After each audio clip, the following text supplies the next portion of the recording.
Deuxième plateau spécial à l'occasion de la célébration de la journée de la République. Avec moi sur ce plateau, Franck-David Batola, rédacteur en chef adjoint à Vox TV, Chrysostome Nziona et Golden Bissemou, tous deux journalistes à Vox. Bienvenue sur le plateau. Merci. Voilà, le chef de l'État congolais a fait une adresse à l'occasion de la célébration de la journée de la République ce 28 novembre. Occasion pour le président de la République de faire le bilan de ce qu'a été cette année 2023 dans tous les domaines. Alors, Chrysostome Nziona, que retenez-vous de l'adresse du chef de l'État brièvement sur le plan social? Bon, mais sur le plan social, le président a fait son bilan. C'est lui qui a mis en place les politiques à exécuter. Ce n'était aussi que normal qu'il fasse le bilan.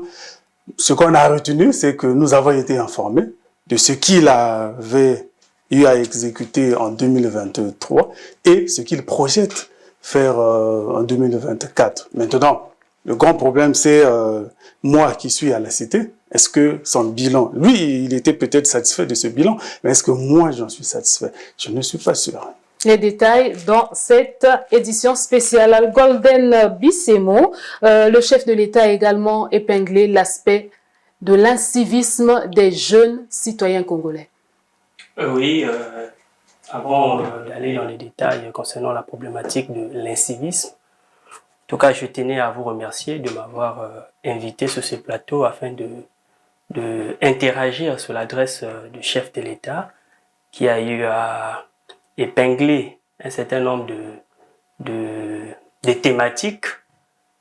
Et puis, concernant l'incivisme qu'il a eu à épingler, disons-le que cette question a occupé une place assez importante dans son adresse. Et ce qu'il faut retenir de façon globale sur ce point, c'est que le chef de l'État a appelé les parents, appelé certains services de rééducation de s'activer afin de pallier ce phénomène d'incivisme. Nous reviendrons avec de plus amples informations au cours donc de cette édition spéciale. Franck-David Batola, le chef de l'État, a également parlé de la politique et de l'économie. Alors, brièvement, que pouvez-vous dire sur l'adresse du chef de l'État? Déjà que l'adresse du chef de l'État, c'est un acte politique. Donc, c'est un exercice qui est classique, qu'on organise, que le chef d'État programme, parce que c'est la Constitution qui l'oblige. Donc, l'article 94 de la Constitution du 25 octobre 2015, promulguée le 6 novembre, l'oblige évidemment, comme je le disais, que le chef de l'État doit s'adresser au Parlement réuni en Congrès, donc les deux chambres du Parlement, de l'Assemblée nationale et le Sénat, et puis les autres corps constitués qui viennent écouter le chef de l'État sur... il fait le bilan, vous l'avez évoqué, le bilan de la santé du pays, donc tout ce qu'il a eu à mener comme action. Et vous voyez que dans son adresse, il a évoqué les aspects politiques. Le premier aspect, on peut penser déjà à l'élection sénatoriale, les élections sénatoriales qui se sont déroulées en août dernier, donc cette année en 2023. Et puis, des questions économiques, puisqu'on va revenir dans les détails, et les questions économiques, on peut retenir que le président de la République se sent optimiste parce qu'il a dit dans son discours que la période 2023-2024, donc la croissance peut être estimée croissance économique est estimée à 4%. Déjà en 2022, nous étions à 1,5%, voire 2%. C'était une croissance faible. Donc la santé financière du pays était très fragile. Et c'est vrai qu'il n'y a pas encore cette embellie financière que les Congolais attendent. Mais lorsque le chef d'État fait une projection déjà d'une croissance économique de 4%, c'est déjà un chiffre qui donne de l'espoir. Mais on attend sur le terrain ce que ça va donner. Merci bien, Franck-David. Alors, Chrysostome Nziona, le chef de l'État a parlé vraiment du social et parmi les aspects qu'il a eu à évoquer, il a parlé de la vie chère et les mesures qui ont été prises, qui ont eu pour conséquence maintenir les prix à un niveau acceptable. C'est ce qu'il a eu à dire dans son Oui, discours. c'est pour ça que j'ai dit dès l'entame de mon propos, c'est moi qui devais me retrouver en écoutant le chef de l'État dans son bilan. C'est vrai, il a parlé des exonérations qui ont été accordées à l'importation. À l'importation, et c'est ce qui a stabilisé les prix. Mais dans mon activité, quand nous faisons des reportages, quand nous allons dans le marché, en tout cas, on a du mal à croire que ces prix-là ont été stabilisés. Peut-être au niveau des importateurs, c'est bon. Comme a dit le chef de l'État, il y a eu de la stabilisation, mais au marché, ça a été vraiment difficile pour les ménagères. Nous avons vu comment les prix étaient en train de grimper. C'est vrai, le ministère du Commerce envoyait chaque fois les contrôleurs, mais quand ils tournaient le dos, les prix galopaient. Donc, je ne sais pas si on peut se retrouver sur le même niveau, mais c'est vrai, lui, politiquement, il a pensé que les mesures ce sont des bonnes intentions. Ce sont des bonnes intentions, mais ce qui a manqué, c'est peut-être de veiller à ce que le panier de la ménagère se retrouve vraiment. Déjà que la question aussi a été, s'est invitée à la dernière interpellation du gouvernement au Sénat, puisque le président du Sénat est revenu sur ça pour donc il n'y a pas eu vraiment de répercussions. La répercussion n'était pas perceptible. Ça n'a pas vraiment été constaté. Bon, mais on va voir ce que va donner 2024. Et vous gardez espoir pour 2024? Bon, mais comme tant qu'il y a la vie, il faut toujours garder espoir. D'accord. Golden Bissemo, le chef de l'État, a commencé par rendre d'abord un hommage aux victimes du drame d'Ornano. Tout à fait.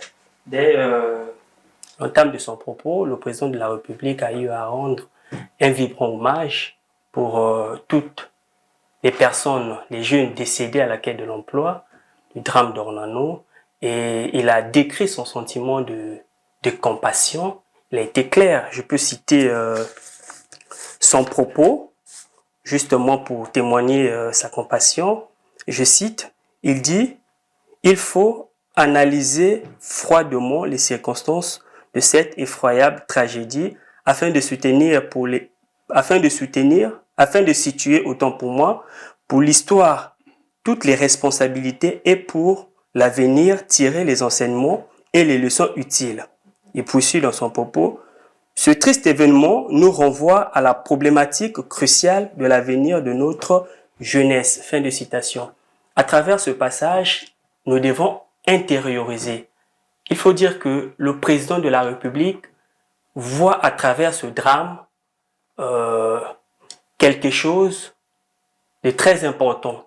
Il appelle l'opinion publique et les autorités concernées sur la question de l'emploi à faire en sorte que l'emploi ne soit plus quelque chose à laquelle les patriotes perdent la vie. Et donc, le ministère, par exemple, de l'Emploi devait réfléchir, créer des conditions de telle sorte que les jeunes trouvent de l'emploi dans le pays.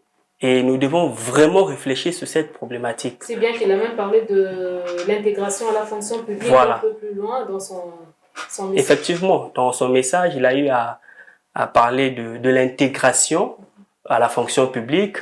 Et cette année, il a donné un chiffre assez important de personnes qui devaient être intégrées à la fonction publique, et c'est assez important. Franck-David Batola, donc le chef de l'État, a parlé des élections sénatoriales qui se sont déroulées cette année. Bien entendu, les élections sénatoriales se sont déroulées en août dernier. Vous voyez, en fait, pour le gouvernement, c'était un pari gagné puisqu'ils ont respecté le calendrier électoral.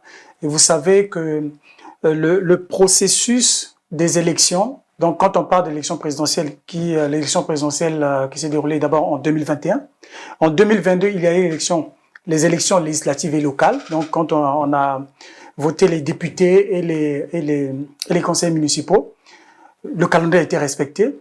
Et cette année, en 2023, c'était les élections sénatoriales. Paris gagné, pourquoi? Parce que le calendrier a été respecté. Maintenant, les circonstances dans lesquelles l'élection s'est déroulée, ça, c'est des polémiques.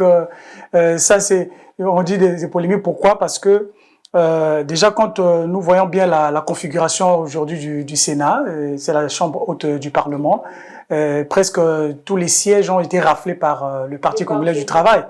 Donc, les partis de l'opposition ont vu que du noir, sinon, ils ont été très battus à plate couture. Vous voyez déjà au Sénat, nous sommes retrouvés avec un Sénat qui, en dehors en fait, les indépendants, parce qu'il y a eu 9 indépendants, si je ne me trompe pas sur les chiffres, c'est 9 indépendants qui ont été élus sénateurs, et nous avons eu 3 de l'opposition. Mais quand on dit l'opposition, entre guillemets, l'opposition pure, quoi, si on peut le dire comme ça, un candidat de l'UPADS, un candidat du PRL, et un autre candidat du parti de Kaya Magan. Alors, donc, vous voyez déjà que avec 3 candidats de l'opposition, déjà le règlement intérieur du Sénat disait que pour avoir un groupe parlementaire au niveau de la Chambre haute du Parlement, donc il fallait avoir au minimum 5 représentants, en fait des sénateurs, 5 au niveau du Parlement pour constituer un groupe parlementaire.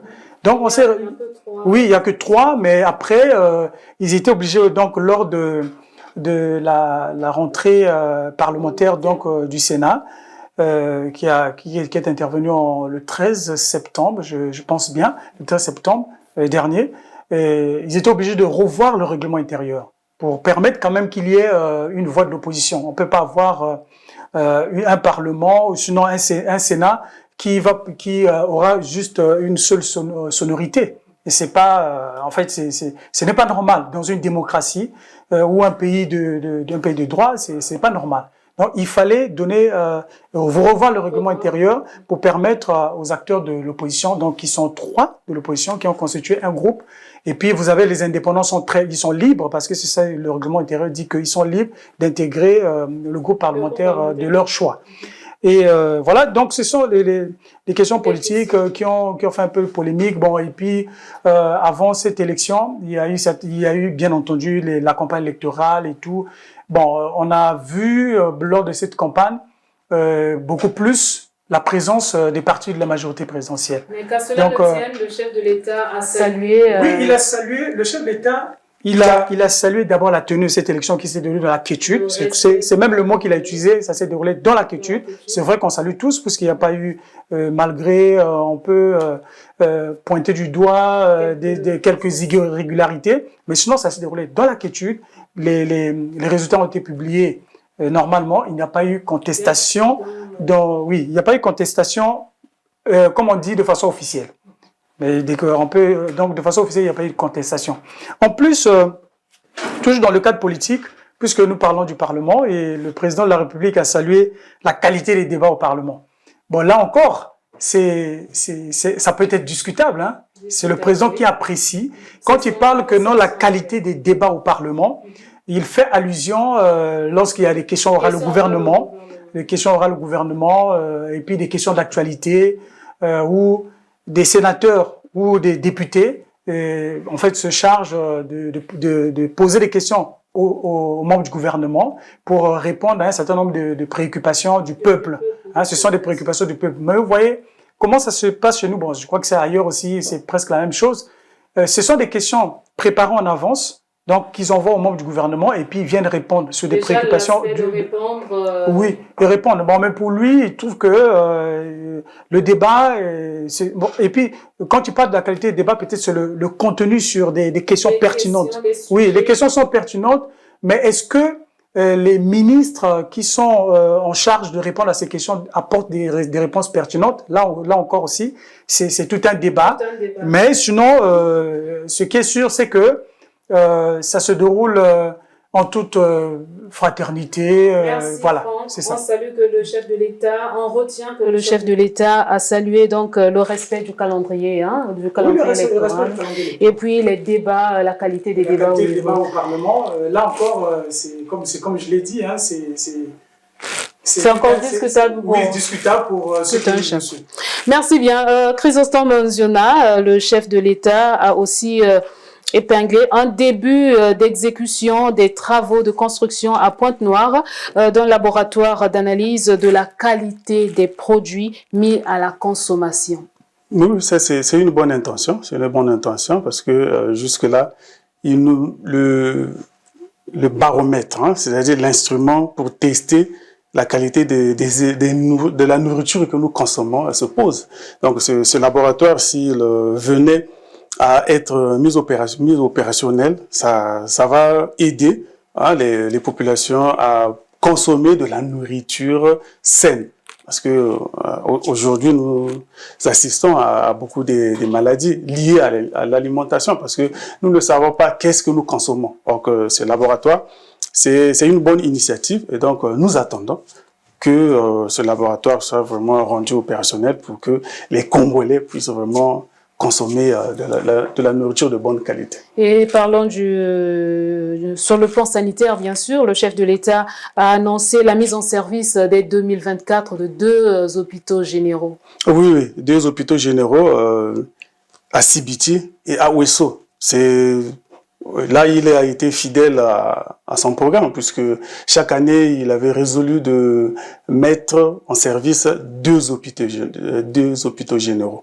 Et 2024, il a choisi Sibiti et Ouesso. Ça, c'est toujours pour améliorer l'offre de soins parce qu'il tient toujours à ce que les Congolais soient bien traités. Pour cela, nous saluons cette initiative et comme toujours, nous attendons que ces mesures soient opérationnelles pour que nous voyons un changement, nous constatons un changement dans l'offre de soins au niveau des populations parce que la santé est déterminante pour des populations. Une population mal soignée ne peut pas aussi bien rendre. Là, nous avons qu'à épingler les bons chiffres de la croissance. Et donc, quand on aura atteint une croissance, quand la croissance va galoper, mais il faut qu'il y ait de la main-d'œuvre qui soit en bonne santé. Donc, ce sont des 2 projets liés qui sont salutaires pour la population congolaise. Il y a aussi eu d'autres aspects qu'il a eu à... Oui, il a évoqué la relance du projet Eau pour tous, parce que c'est un projet qui a été... Sur le plan sanitaire d'abord. Oui, sur le plan sanitaire. Sur le plan sanitaire, quelques annonces. Il a fait des annonces sur... enfin, il a rappelé que la campagne des moustiquaires imprégnés est en train de se poursuivre et ça se tient. Ça se tient normalement. Golbert Bissemo, l'incivisme, on n'en parlera jamais assez. Les Congolais sont victimes de ces actes de vandalisme de la part des jeunes. Alors le chef de l'État a mentionné cela dans son adresse à la nation. Effectivement, le chef de l'État a eu à revenir sur l'incivisme perpétré par des jeunes dans nos quartiers. Aujourd'hui, il faut dire que l'incivisme empêche l'État aller de l'avant. Parce que lorsque les jeunes dans les quartiers pratiquent, sinon ces jeunes dans les quartiers sont animés par ce comportement vicieux qui les pousse justement à faire du mal à la population. Donc ça, parlant, on dit créer de la terreur au sein de la population. Je pense que ça met à mal la bonne marche du pays. Et aujourd'hui, l'incivisme, on voit ce phénomène que les jeunes, justement, essaient un peu par cet incivisme-là, détruire ce qu'on appelle par le bien public. Et le chef de l'État a eu annoncé quelques mesures qui doivent être, qui doivent être prises avec les structures qui sont en train d'être créées ici et là pour essayer un peu de trouver une solution. Justement, il a annoncé des mises en... Il a parlé des mesures prises par des autorités compétentes pour essayer un peu d'éradiquer ce phénomène. Nous avons vu la haute autorité justement le Haut Commissariat, allais-je dire, le Haut Commissariat à la justice restaurative a essayé un peu d'amener, initier justement une stratégie nationale de lutte contre ce phénomène. Nous avons vu, il y a eu un forum, sinon un atelier qui a été mené là-dessus et qui a été sanctionné par l'adoption justement de cette stratégie nationale qui comporte 12 recommandations que nous pouvons citer entre autres ici.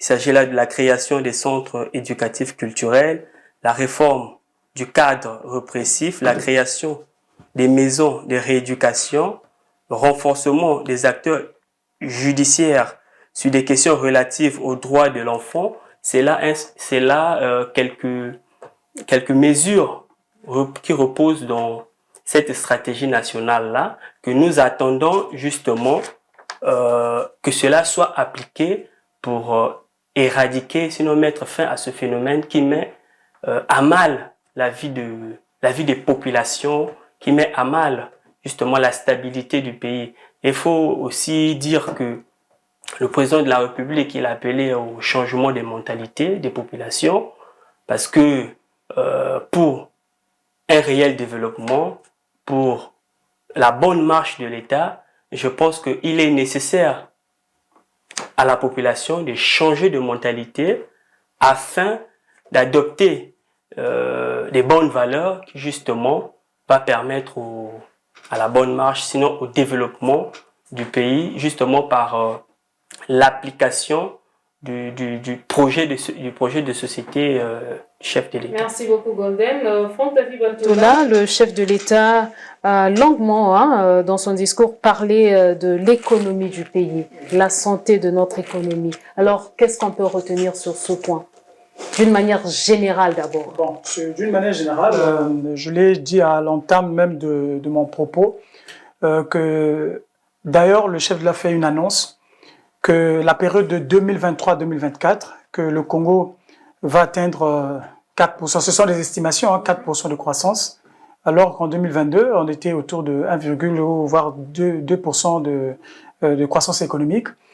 Donc, si déjà on fait une estimation de 4%, on se dit que ça veut dire qu'il y a une amélioration des équilibres macroéconomiques. Donc, quand on parle des équilibres macroéconomiques, ça veut dire que la santé financière du pays est en train de se rétablir petit à petit. Et vous savez que nous avons connu des crises vraiment de façon un peu graduelle. Depuis 2014, voire quand on est rentré en 2015, c'était déjà la crise économique et financière. Avec la Covid qui a menacé beaucoup de pays, en fait que nous connaissions la récession économique. Donc, c'était quand même dur. Mais on a senti que le chef de l'État est très optimiste. Parce que quand il parle de l'optimisme, il s'appuie d'abord sur l'accompagnement du Fonds monétaire international. Donc, nous avons conclu un accord avec le Fonds monétaire. Donc, c'est déjà que cette année, c'était la 4e revue. C'est-à-dire que quand le Fonds monétaire, nous, on conclut un accord. Et cet accord, c'est autour de... Donc, le FMI va accorder au Congo environ 455 millions de dollars. Donc, environ 270 milliards de francs CFA. Donc, c'est un appui budgétaire qui va nous permettre déjà, avec nos propres recettes fiscales, nos propres collectes des fonds, nous permettront justement, avec cet appui budgétaire, de permettre que nous puissions, que le gouvernement investit dans les secteurs sociaux. Parce qu'en fait, il veut mettre beaucoup plus l'accent sur les secteurs sociaux. Et quand on parle de secteurs sociaux, c'est l'éducation, c'est la santé et surtout l'alimentation. Je crois que Chrysostome Diona, il a évoqué les questions d'alimentation, donc la nutrition et ainsi de suite. Donc, vous voyez que c'est vrai qu'on peut espérer, mais comme c'est des estimations et généralement les courbes économiques varient selon les situations, donc on prend toujours ça avec beaucoup de pincettes. Oui. Franck David, le chef de l'État a fait un constat, celui de savoir que la structure de notre pays repose toujours sur le secteur des hydrocarbures. Oui. Vous voyez que déjà le budget de l'État Le budget de l'État, c'est environ 80% des recettes de l'État. Donc, le secteur pétrolier apporte au moins, je précise, qu'environ 80% du budget de l'État est collecté, sort du secteur du pétrole. Vous voyez que donc, tellement le pétrole avec parfois l'effondrement des coûts, c'est très fragile, donc on ne compte que sur ça. Et voilà pourquoi le chef de l'État fait un appel justement à la diversification de l'économie. Donc il faut diversifier l'économie, il faut améliorer le climat des affaires. Mais améliorer le climat des affaires, comment? Vous voyez que le chef de l'État, déjà, quand il a été élu en 2021, avec son projet de société, la marche, la marche vers le développement, se repose sur le plan national de développement, le PND 2022-2026. Et vous voyez que le PND, pour financer le PND, il nous faut environ 8 000 milliards de francs CFA. 8 000 milliards de francs CFA. Et vous imaginez déjà le budget actuel du Congo est autour de plus de 2000 milliards, donc 2300 et quelques milliards de francs CFA. Donc, c'est déjà insuffisant pour financer le PND. Donc, voilà pourquoi on compte sur le secteur privé qui pourrait apporter des ressources à l'économie congolaise. Et le PND, il y a des piliers comme l'agriculture. Donc, c'est-à-dire qu'il faut investir dans le secteur de l'agriculture. Nous allons y revenir, Franck David Batola. Oui, d'accord. Le chef de l'État a appelé à mettre des actions fortes. Parlons du secteur pétrolier. Revenons sur le secteur pétrolier. Le chef de l'État appelle à l'augmentation de la production, la valorisation du potentiel gazier et le renforcement du secteur aval pétrolier. Oui, c'est tout à fait normal parce que c'est vrai que lorsqu'on compte sur le pétrole, il veut en fait augmenter, c'est déjà l'augmentation de la production pétrolière.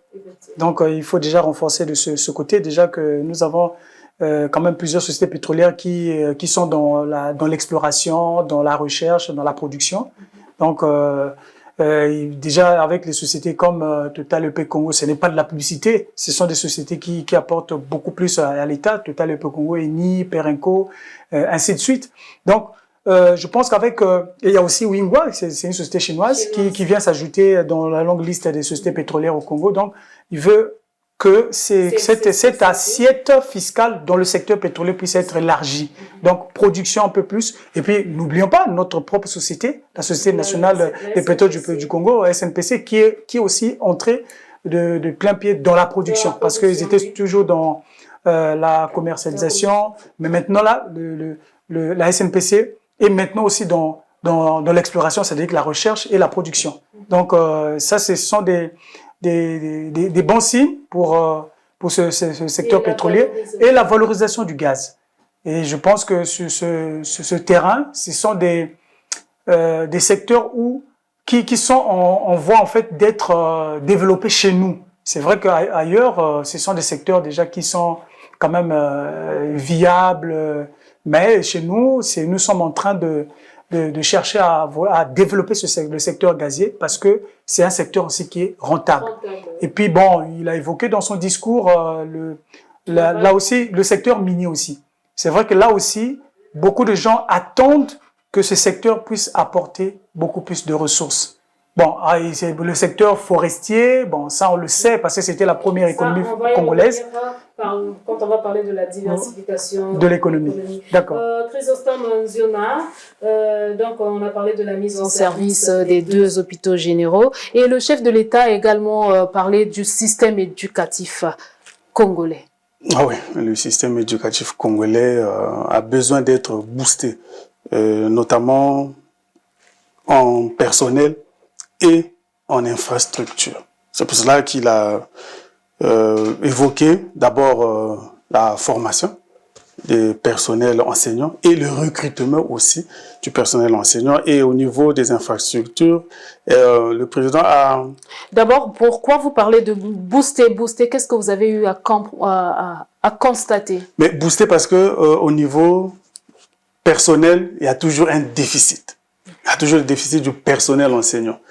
Les enseignants manquent toujours, surtout dans des coins reculés de la République. Et on a l'impression que tous les enseignants se concentrent à Brazzaville. Et quand vous allez dans les localités intérieures, vous allez voir qu'un seul enseignant tient la classe. Parfois, c'est lui le directeur et il passe de la classe de CP1 jusqu'au CM2.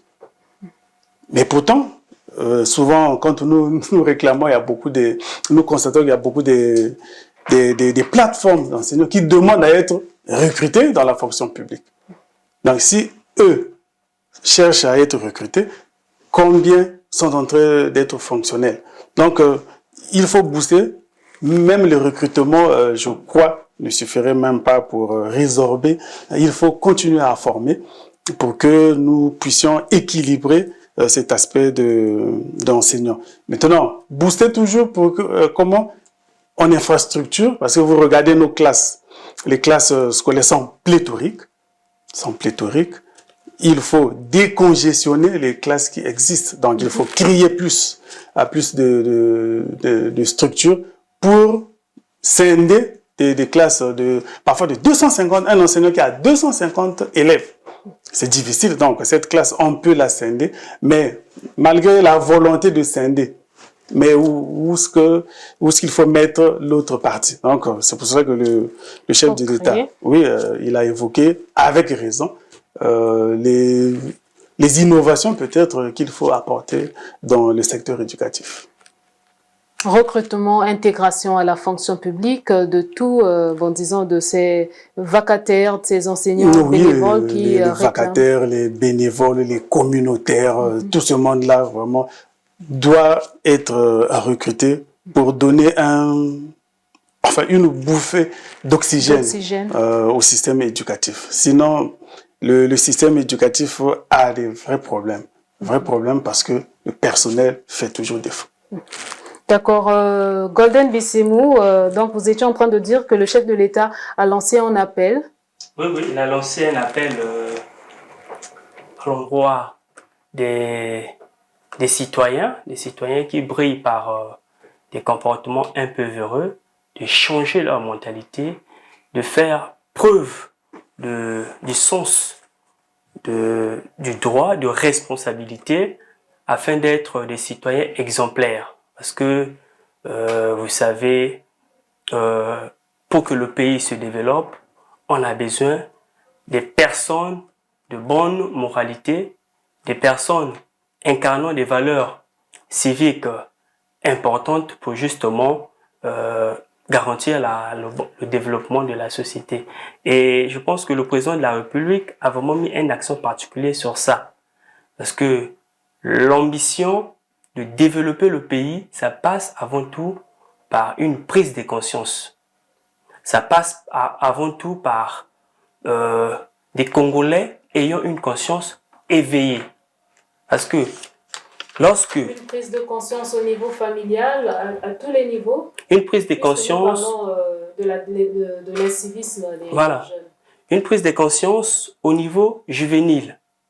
Mais également une prise de conscience au niveau général, parce que vous savez, les antivaleurs sont aussi pratiquées par des jeunes que par des responsables, c'est-à-dire ceux qui occupent un peu des fonctions par-ci par-là, bien que la communication du chef de l'État s'adresse à ce jeune qui brille par un mauvais comportement. Vous savez, aujourd'hui, il y a des édifices de l'État qui sont vandalisés, qui sont cassés par ces jeunes-là, alors que ces structures ou ces édifices sont construits pour la beauté, pour le bien-être ou le bien-vivre pour le bien-être du pays, allais-je dire. Et aussi, le président de la République a annoncé ou a évoqué la question de vivre ensemble. La question de vivre ensemble, il a demandé à ce que les Congolais puissent vivre ensemble, puissent vivre en harmonie, tout en écartant notre égocentrisme, c'est-à-dire que tu sois de telle ou de telle ethnie, nous devons tous être ensemble, être en synergie, justement pour le bien-être ou pour le développement de notre État.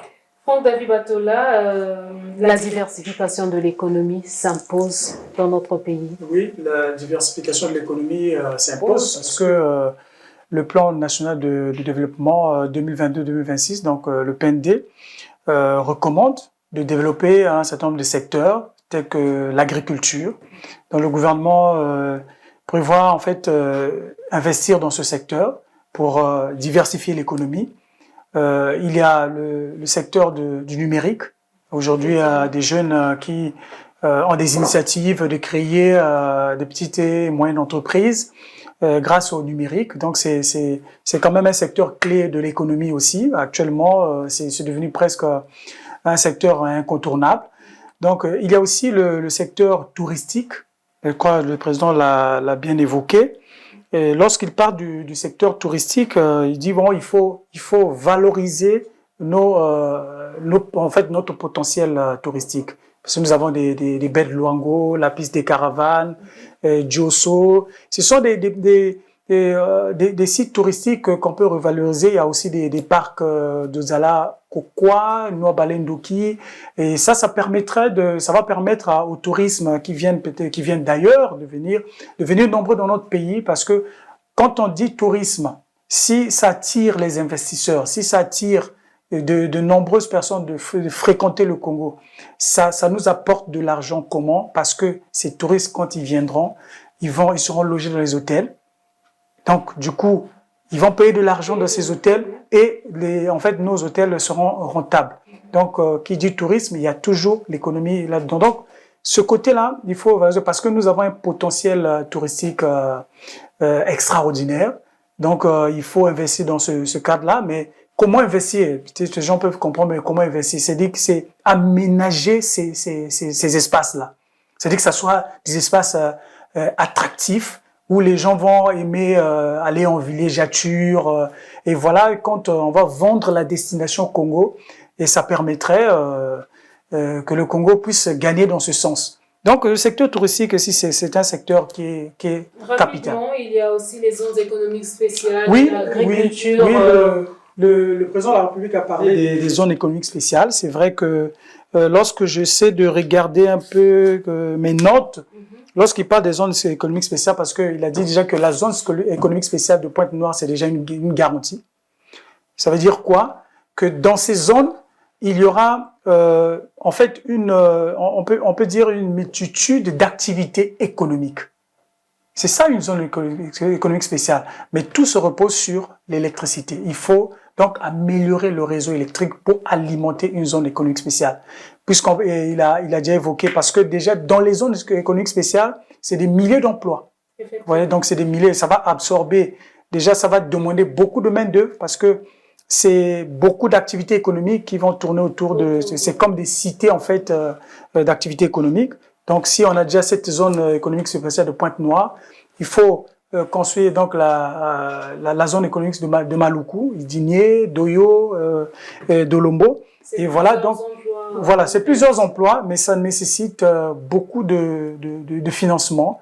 Et je pense qu'avec les partenaires techniques et financiers, donc les partenaires au développement, quand on voit bien la BAD, la Banque mondiale, pourraient nous accompagner dans ce sens. Et c'est ce que nous espérons. Merci bien, Franck David. Alors, Chrysostome Nziona, qu'est-ce qu'on peut retenir donc de ce discours du chef de l'État sur le plan social? Qu'est-ce que le Congolais qui vous suit peut retenir de ce discours, brièvement? Bon, mais le Congolais peut retenir surtout les projets qu'il faut développer, qui seront développés en 2024. C'est vrai, ce qui est 2023 est presque fini. C'est à lui de voir, est-ce que le président, quand il a parlé, je me retrouve dedans. Maintenant, il faut espérer sur les projets de 2024, surtout sur la relance. Comme je l'avais dit, la relance du projet Eau pour tous, la reprise des travaux sur les chantiers de la municipalisation accélérée et abandonnée, et aussi la réhabilitation et le renforcement de l'ancien réseau de distribution d'eau potable à Brazzaville et à Pointe-Noire. Et il y a aussi, ils peuvent aussi se compter sur le soutien du gouvernement, puisque le président a dit qu'il a soutenu des populations victimes des catastrophes, hein, des inondations, des tornades, des vents et des incendies, bien que les victimes des érosions n'aient pas été évoquées. Merci bien, Chrysostome Nziona. Alors, Golden Bissemo, est-ce qu'il y a de l'espoir pour la population congolaise en ce qui concerne l'éradication de l'incivisme au niveau des jeunes? Bon, il faut dire que de l'espoir, il peut en avoir, mais éradiquer le phénomène du banditisme, oui, mais pas totalement, parce que vous savez... Au regard de cette adresse à la nation du chef de l'État, est-ce qu'il y a de l'espoir? Oui, je pense qu'il y a de l'espoir, et surtout la population qui a écouté le message, à qui le message est destiné, c'est à la population de prendre conscience. Parce que le chef de l'État est comme le père de famille. Et quand il parle, je pense que quand un père de famille parle, les enfants doivent obtempérer. Et donc, le message s'adresse à tous les citoyens congolais. Ils doivent changer leur mentalité pour effectivement que l'ambition du président de la République, celui de développer le pays, se fasse. Merci bien Golden Bissemo, merci Franck David Batola, merci Chrysostome Nziona. Voilà, c'est la fin donc de ce plateau spécial. Merci à vous également de l'avoir suivi et bonne fête de la République à toutes et à tous. Au revoir.